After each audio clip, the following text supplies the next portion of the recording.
Hi everyone, welcome to my second video on the Gods of the Monomyth series. In this episode, we will explore an archetype called the Materialist. This primordial being is one of the oldest gods to emerge in world mythology and is often described as androgynous, containing both male and female characteristics. However, the most common feature linked to this deity is the creation of the cosmos from their own body. This sacrifice typically results in the creation of celestial and terrestrial objects, such as the moon, the stars, mountains, rivers, and seas. Part 1 of this episode will examine 12 gods from around the world who best represent this archetype. I'll then outline all the common themes and tropes that unite them. Part 2 will try to determine the origin of this deity, including the date they first appeared and where in the world they possibly emerged. I'll discuss these gods in chronological order based on when they first appeared in recorded history. Please note, however, that these dates don't represent the origin of a particular deity. Although they may appear in the written word during, say, the 3rd century, they likely existed in oral storytelling for hundreds, if not thousands of years earlier. So with that in mind, let us begin. Number 1 on this list is Tiamat, a primordial goddess from Mesopotamia who appeared in the creation story called the Enuma Elish, which dates back to the 2nd millennium BCE. She personified the waters of chaos, and like many materialists, her body was used to create the cosmos. However, she didn't do this willingly. Rather, she was slain by the god Marduk, her great-grandson. This act of matricide was necessary, as Tiamat was planning on killing her grandchildren who had overthrown her former husband. After slaying the great dragon, Marduk used her corpse to create the earth and the sky, including other features such as clouds, mountains, and rivers.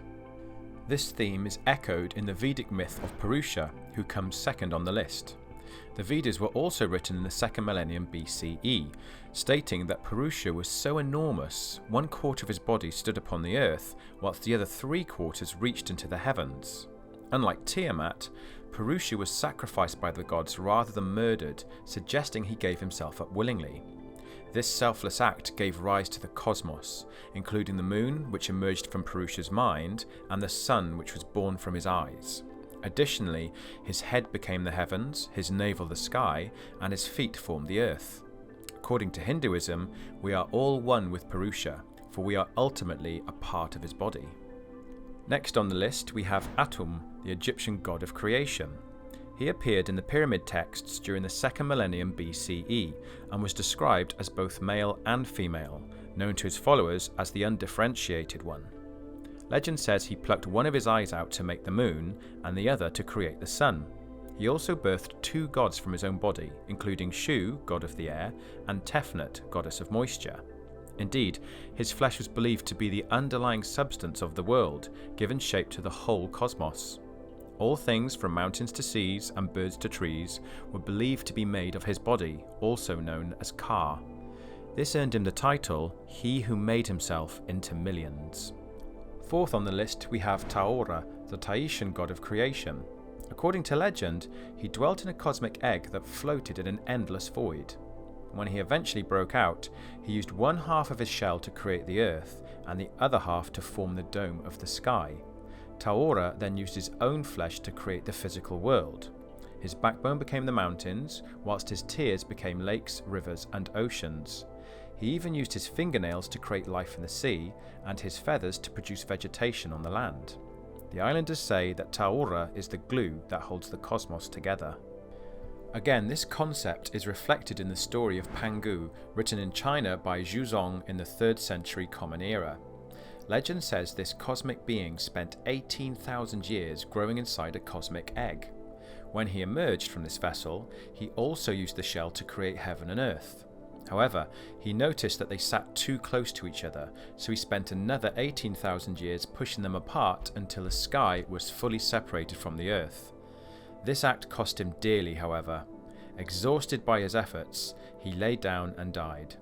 At that moment, his dying breath became the winds, whilst his eyes formed the sun and the moon. Even the blood that flowed from his veins helped to create the rivers, lakes, and seas upon the earth.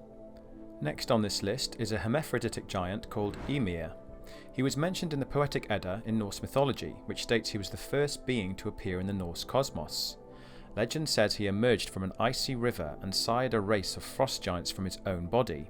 However, a later race of gods known as the Aesir began to plot against Emir. They feared that he had grown too unruly and was threatening to return the world to chaos. 3 brothers, known as Odin, Vili and Ve, slew the primordial giant and used his body to form the rest of the cosmos. This included lakes and seas from his blood, land from his flesh, the sky from his skull, and the clouds from his brains.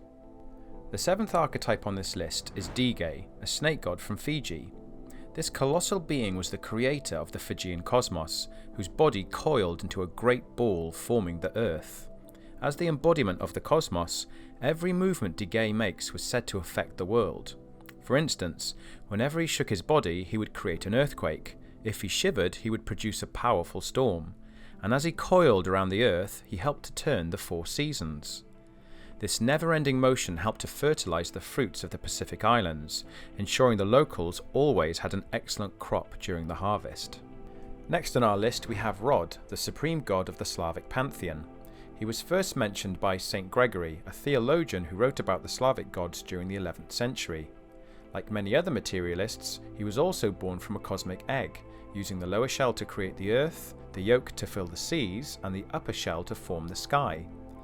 He then used his own body to become one with everything.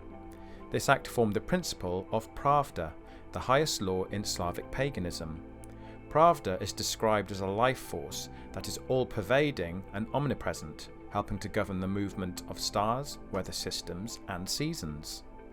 At number 9 we have Awana, the creator god of the Zuni people. This deity is referred to as both male and female. Their first act was to produce all the water in the world from their own body. This included clouds, rivers, lakes, and seas. Awana then created light by turning themselves into the sun, and wind by inhaling and exhaling from their lungs. As the sun shone on the water below, it began to harden the surface of the sea, which was an extension of Awana flesh.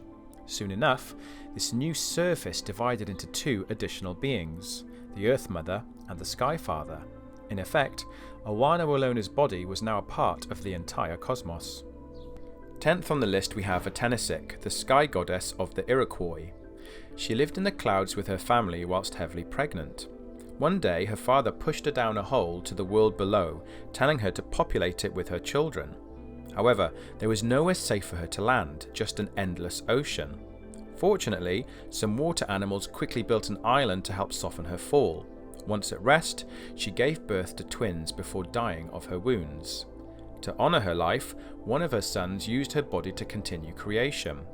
He removed her head and used it to create the sun, while her breasts were used to form the moon. He then laid his mother's body on the ground, which turned into the soil, nourishing all life to this very day. Next on our list we have Kung Lo, a Vietnamese giant who helped to separate heaven and earth by building a massive column between them.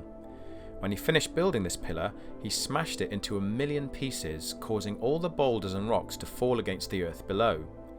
This catastrophic act resulted in the formation of mountains, hills, valleys, and islands.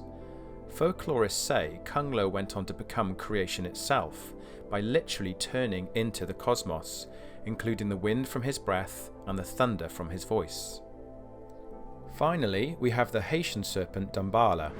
This primordial being, like many other creator gods, was made up of both male and female attributes. During early creation, they used their 7,000 coils to produce heaven and earth, including the stars, planets, hills, mountains, and valleys. It is said that as Damballa slithers around the cosmos, they generate the movement of the planets, the swell of the tides, and even the tremors of the earth. Every time Damballa sheds his or her skin, they produce a new layer of soil which nourishes the land and all its people. So now we've examined the 12 archetypes, let's explore all the themes that connect the materialist from one culture to the next. One thing that all these archetypes share is that they are all born from the darkness of chaos. This emergence takes place before creation has even begun, making them one of the first souls in all of existence. The second motif that is quite common is that they are formed within a cosmic egg.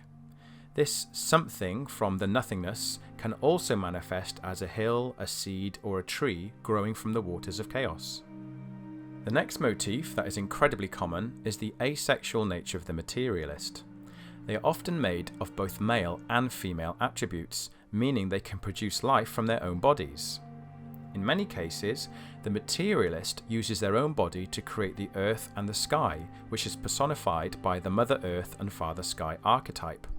In essence, the materialist separates the masculine and feminine aspects of their own body.